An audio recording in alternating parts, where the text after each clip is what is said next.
IPS Academy. So today I am doing here the question number 9 onwards from exercise 4.2. So the ninth question is the distance covered by a taxi is given. We have to represent this in equation form.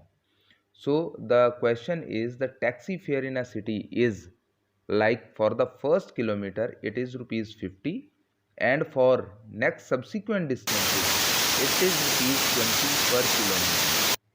तो how to represent this in the form of an equation. देखिए distance covered को हमने assume कर लिया. Let us suppose that this is x. Total fare हो गया हमारा Y rupees. इन दोनों में हम रिलेशन कैसे डेवलप करेंगे देखते हैं.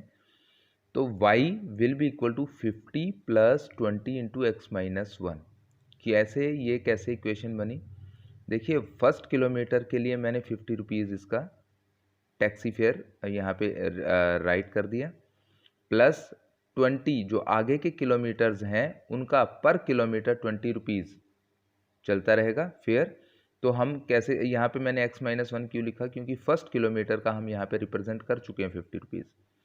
तो अगर लेटर सपोज आपके पास में 10 किलोमीटर टोटल ट्रैवल किया तो आप कैसे करेंगे, फर्स्ट किलोमीटर का 50 प्लस 20 इंटू 9, और 9 कैसे आएगा 10 माइनस 1. ठीक है, तो इसलिए फर्स्ट किलोमीटर का ये आ गया और बाकी के बचे 1 किलोमीटर को माइनस कर दो आप टोटल डिस्टेंस में से, उसको मल्टीप्लाई करना है 20 रुपीज़ से, तो आपके पास में ये टोटल फेयर आ जाएगा. ठीक है, अब इस इक्वेशन को बस सॉल्व कर दो. Brackets open, 50 plus 20 into x minus 20, 50 minus 20 is 30 and 20x. So this is solved. This is the equation. अब आप इसका एक ग्राफ ड्रॉ कर सकते हैं बहुत ही इजीली. x की डिफरेंट वैल्यूज़ को एज्यूम कीजिए और y की वैल्यूज़ फेच कीजिए और उसको एक ग्राफ पे प्लॉट कर दीजिए. Okay, next is question number 10th is, अब ये जितने भी आपके आगे के सम्स हैं ना वो सभी को आपने सिर्फ इक्वेशन फॉर्म में रिप्रेजेंट करना है एंड नथिंग एल्स. यहाँ बोला गया अभी Yamini and Fatima together contributed ₹100 towards prime ministers relief fund, और इसको हमें इक्वेशन फॉर्म में लिखना है. टुगेदर, उन दोनों ने मिला के 100 रुपये दिए प्राइम मिनिस्टर रिलीफ फंड में. तो आप कैसे लिखेंगे, लेट अस सपोज कि Yamini's contribution is ₹X and Fatima's contribution is ₹Y. Then together है ना, दोनों का ऐड करके 100 रुपीज़ है. तो this is the equation and we can plot its graph easily. Okay, now next question 11th is, force applied on a body is directly proportional to acceleration produced in the body. तो force is directly proportional to acceleration, ये directly proportional का symbol है. ठीक है, और जब भी हमें इस प्रोपोर्शनैलिटी साइन को हटाना है, इक्वल टू में कन्वर्ट करना है, तो हमें कोई ना कोई एक कांस्टेंट वैल्यू लेनी पड़ती है जिससे हमें मल्टीप्लाई करना पड़ता है इस फैक्टर को.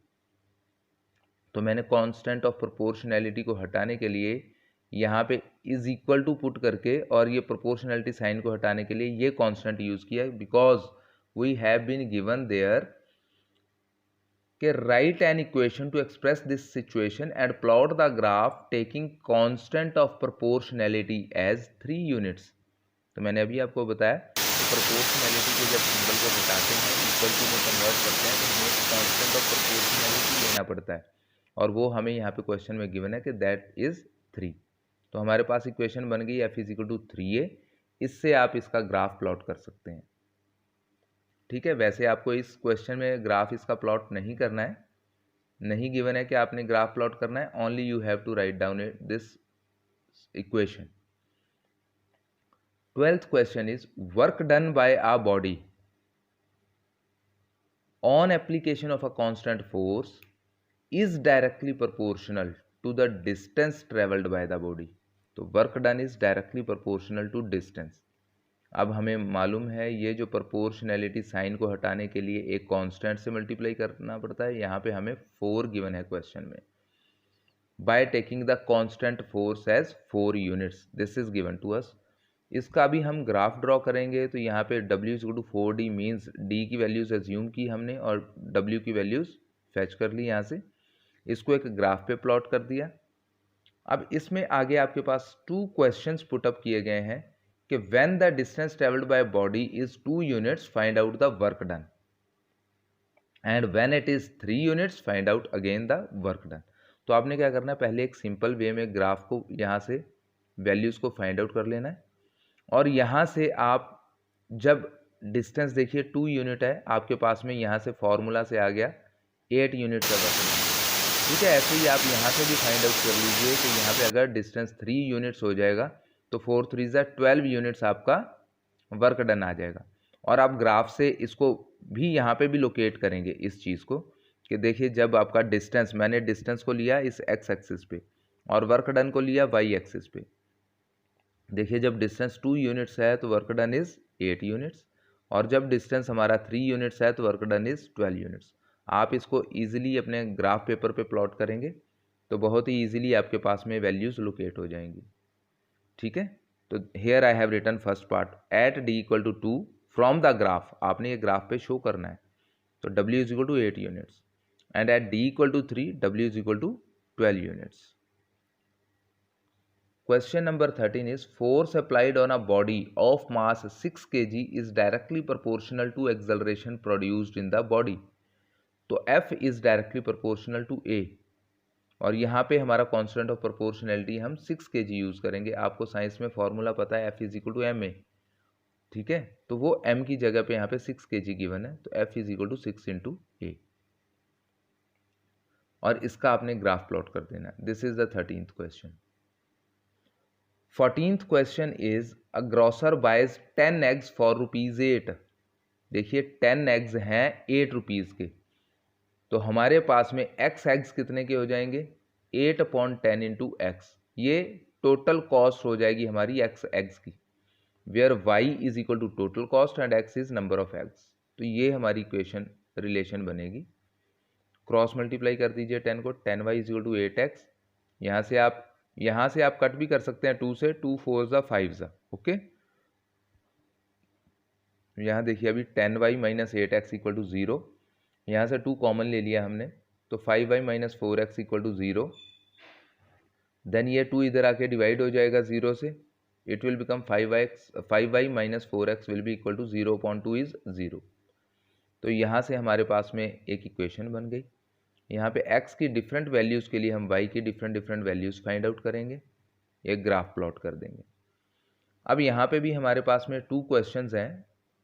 Find the by reading the graph को रीड करके बताना है the cost of 15 eggs, means cost of 15 eggs.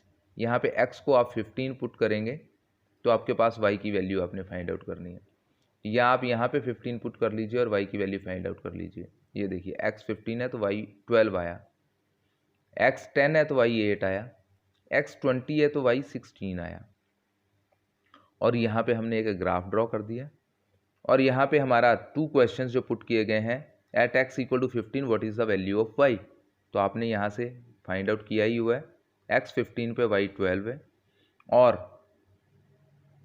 For y 16 find out x, y 16 रखना है और x निकालना है, तो यहाँ से आप रखेंगे y को 16 रखा, x की वैल्यू कैसे आएगी, 16 मल्टीप्लाई बाई 10 डिवाइडेड बाई 8। देखिए मैं यहाँ पे सॉल्व कर रहा हूँ इसको, तो y को आपने रखना है 16 will be equal to 8/10 into x, यहाँ से x आ गया आपका 16 इंटू 10/8, 8 2 ज़ा 2 10 ज़ा 20, तो x comes out to be 20। Here I have written, ठीक है। तो this is the question, and similarly you can do your next questions up to question number 21, and by this the end of this exercise we are left with only one last exercise of this chapter, and after that we can conduct the test for these 2 chapters that we have just covered. Okay, thank you and bye bye.